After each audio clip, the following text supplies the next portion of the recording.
Olá, tudo bem com vocês? Como vocês estão? Gente, vamos lá então ao nosso segundo dia falando sobre a igreja de Éfeso. E uma pergunta que eu deixei ontem era sobre o que você prefere?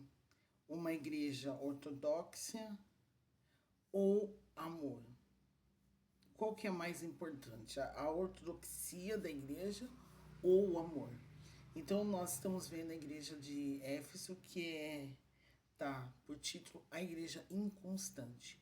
Então hoje nós estamos vendo as características de uma igreja ortodoxa, tá? Então nós vemos que é uma igreja que tem um testemunho aprovado, né? A palavra do Senhor vai começar a falar lá sobre as suas obras, né?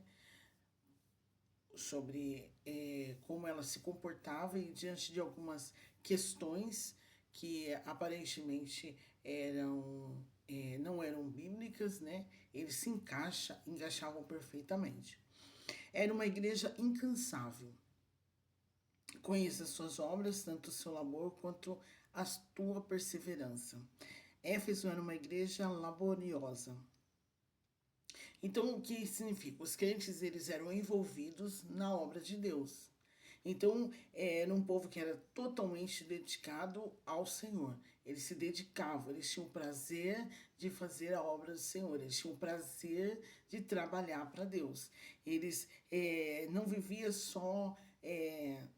Eles não viviam uma vida cristã restrita apenas no ambiente do templo. Então, não eram só aqueles cristãos de dentro da igreja, não era só os crentes da igreja, né? Ah, eu sou só crente aqui, não. Mas eles faziam boas obras fora também da igreja.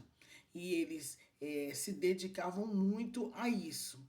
E a igreja, aí a intensidade do trabalho daquela igreja ultrapassava as barreiras locais. Então, é como nós vemos nos dias de hoje.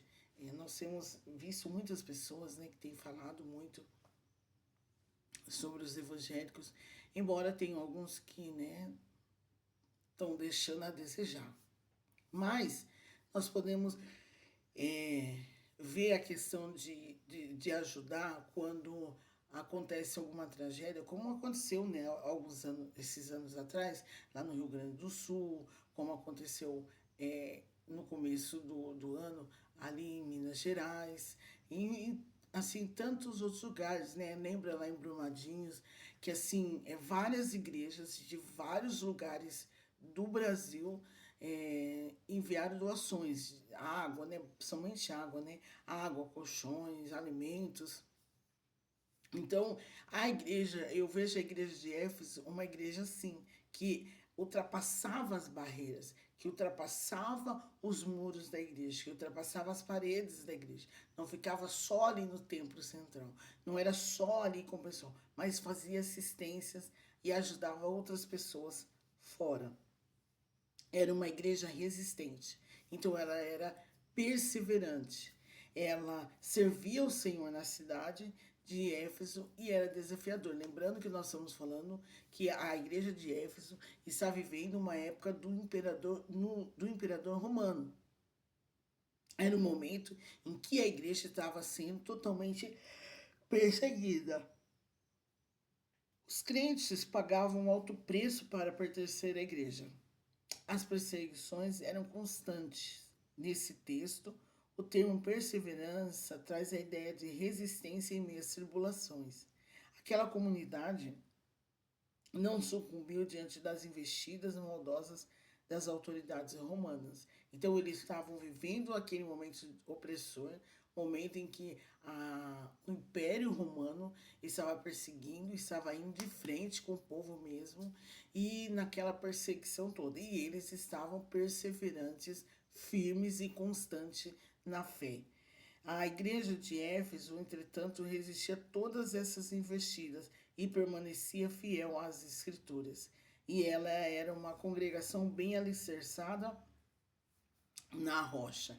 E nós vamos encontrar isso em outros textos, como Hebreus 12, 1 a 3, Tiago 1, 2 a 4, Marcos 13, 13 e Mateus 10, 22, que é ser uma pessoa firme na rocha, perseverante e não ser levado por ondas de doutrinas e por outras coisas a mais. Era uma igreja perspicaz. Conheça suas obras, tentando sua labor, quanto sua perseverança, e que puseste à prova a si mesmo, se declaram apóstolos e não são. Então, o que acontece? A igreja de Éfeso tinha uma teologia ortodoxa. Era experimentada na palavra. Nesse contexto, a figura dos apóstolos era revestida de autoridade e influência. Por isso, sempre surgiam indivíduos que se auto-intitulavam apóstolos e ensinavam muitas heresias. Então, existiam aquelas pessoas, é como nós podemos. É bem a cara de hoje, gente. Bem a cara de hoje.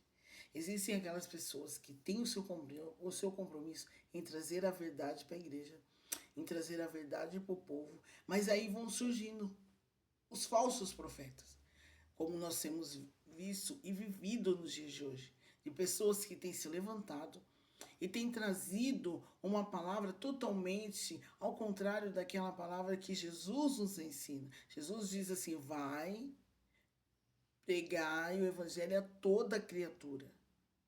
E ele fala assim, ó, e ensinando eles, em nome do Pai, do Filho e do Espírito Santo, vocês vão batizar. Só que você vai ensinar eles. Nós vamos lá e lembramos de João. João Batista, ele confrontava as pessoas e faziam elas reconhecerem o seu pecado. Então, quando hoje, nos dias de hoje, levantam pessoas que se intitulam, né, tem vários títulos, né, e se intitulam principalmente como profetas, e começam então a trazer palavras ou doutrinas que não são, que não condizem aquilo que a Bíblia está dizendo, está totalmente fora. E a palavra do Senhor vai nos dizer que nos últimos dias se levantariam muitos falsos profetas e enganariam a muitos. E você pode analisar, você pode perceber e fazer um levantamento aí na sua cidade e perto aí do seu bairro, onde você estiver, para e veja quantas pessoas tem naquelas igrejas que pregam a verdade e confrontam o pecado. Sabe, a igreja onde o pastor pega e fala, olha, isso está errado, não é assim que deve ser. E se você continuar no pecado, você vai para o inferno. As pessoas hoje em dia não querem mais ouvir, não querem mais saber que os seus pecados são confrontados. Elas querem sair do mundo, entrar na igreja e continuar do jeito que elas estão. Mas a palavra do Senhor vai dizer que ao sairmos de lá e encontrarmos com Ele, nós temos uma vida transformada, uma vida totalmente mudada. E existem pessoas que acabam se levantando para trazer palavras que venham confortar e massagear o ego do homem. Aí aquilo que era de Deus deixa de ser de Deus e passa a ser do homem.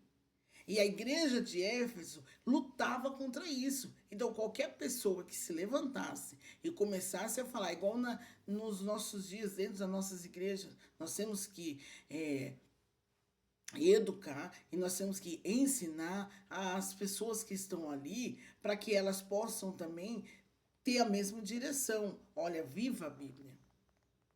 Ah, mas falar da Bíblia hoje não enche igreja, mas vai para o céu. Mas vai para o céu. Gente, tem muitas e muitas igrejas que não... eu não sei, eu não entendo. Eu acho que tem medo, né, de confrontar o pecado, porque a palavra do Senhor tem hoje muitas pessoas falam horrores. E eu ainda sou e vou continuar. E eu tenho certeza que se você, mas você está errada. Não, mas eu vou continuar assim, porque eu vou viver o que eu aprendi, o que a Bíblia me ensina. Eu estudei para isso, então não é uma coisa que eu venho aqui, vou dizer para vocês e vou querer contradizer o que a Bíblia diz. Porque a palavra do Senhor vai dizer que larga é a porta que conduz para o inferno. Mas para chegar no céu, a porta ainda é estreita. Então tem pessoas que vêm falando e vêm dizendo e vêm para massagear o ego do homem e não para confrontar o pecado. E a igreja de Éfeso, nesse momento, ele ia de encontro mesmo, e ele expulsava mesmo as pessoas que vinham, e eles já detectavam ali quem eram os falsos profetas, eles já detectavam ali quem eram as pessoas que estavam ali se auto-intitulando, porque hoje em dia nós vemos bastante pessoas que saem do nosso meio e de repente vai para outro lugar. Quando ela volta, já tem o título de pastor, de apóstolo, de não sei quem, disso aqui. E esquecem que que existe regra, gente. Não é assim, a torta e a direita, sabe? Mas as pessoas acabam sendo levadas por palavras, por frases, por efeitos bonitos. Porque o pastor, porque o fulano de tal fala bem, porque não sei o quê. Quantas pessoas que acham que mudar o título faz toda a diferença. E as pessoas acabam levando, e eu fico pensando, e eu falo, meu Deus, como será naquele dia? Quando toda essa multidão vive uma vida aqui como se elas fossem ficar aqui no mundo para sempre. Mas existe uma vida após a morte. E cabe a mim e a você saber de que lá nós queremos ficar. Mas infelizmente nós vemos que existem muitas pessoas que têm se levantado como falsos profetas para enganar a muitos. E a igreja de Éfeso era uma igreja madura biblicamente, que não se deixava levar por ventos de doutrinas, uma comunidade que sabia identificar os falsos mestres e por isso os rachava.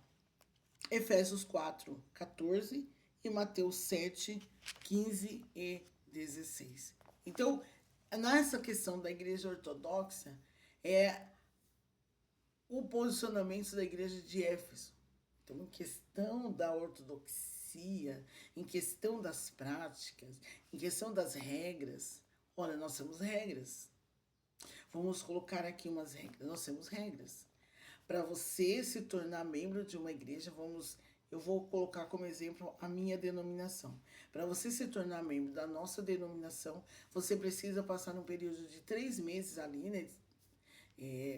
Somente é quem vem de outra igreja. 3 meses ali, você vai conhecer a igreja, você vai participar com a gente, e aí você vai, se for da vontade de Deus, que é para você ficar ali com a gente, então você vai conversar com um responsável, você vai ser recebido. Se você ainda não é batizado, tanto quem vai ser recebido como quem vai passar por batismo é passado por tem um discipulado, né? Grupo de integração, e depois você é integrado na igreja. Mesmo que a pessoa venha com o título de pastor, mas na igreja existe uma regra, olha, quando você foi consagrado a pastor, qual foi a maneira que você foi consagrado a pastor, em que estado você foi, em que estado você foi consagrado a pastor. Não é só chegar assim, eu sou pastor e já ser pastor. Não, tem umas regras. Aí é mostrado se tem no registro, se tudo e tal. Aí ele vai ser apresentado aos pastores, porque nós temos uma hierarquia. Nós temos a diretoria nacional, nós temos a diretoria do presbitério, e cada igreja tem a sua diretoria. E existem igrejas que não têm um certo grupo, um certo total de membros, então ela acaba respondendo à diretoria do presbitério. Então, tipo assim, ela é congregação de outras igrejas. Então ela responde a uma igreja maior. Sendo ela a congregação dessa igreja, ela responde a essa igreja. Então, aí é passado, é conversado, aí os pastores se reúnem. Então, não é só chegar e querer fazer. Tem um período para que você possa ser apresentado, para que você possa chegar, para que você possa participar da ceia. Se você não tiver fora de nada, assim, você pode chegar a tomar Santa Ceia e tal. Mas isso é uma regra nossa, é uma regra da nossa igreja. é uma das nossas regras que nós temos que reger e nós temos que estar dentro delas. Então, Éfeso, a igreja de Éfeso, está de parabéns com relação à ortodoxia da igreja. Eles detectavam os mestres, os falsos profetas, eles ajudavam com obras. Era incrível com relação a essa parte. A igreja de Éfeso estava positivamente, maravilhosamente positivo. Estava tudo bem, tudo tranquilo. Mas aí, por que ela acaba entrando na parte de uma igreja inconsistente? Amanhã nós vamos continuar e eu vou explicar para você a segunda parte, que quando eu te perguntei o que é mais importante, a ortodoxia ou o amor. Aí amanhã nós vamos continuar e eu espero você para nós darmos continuidade, onde nós vamos falar uma igreja que deixou de amar.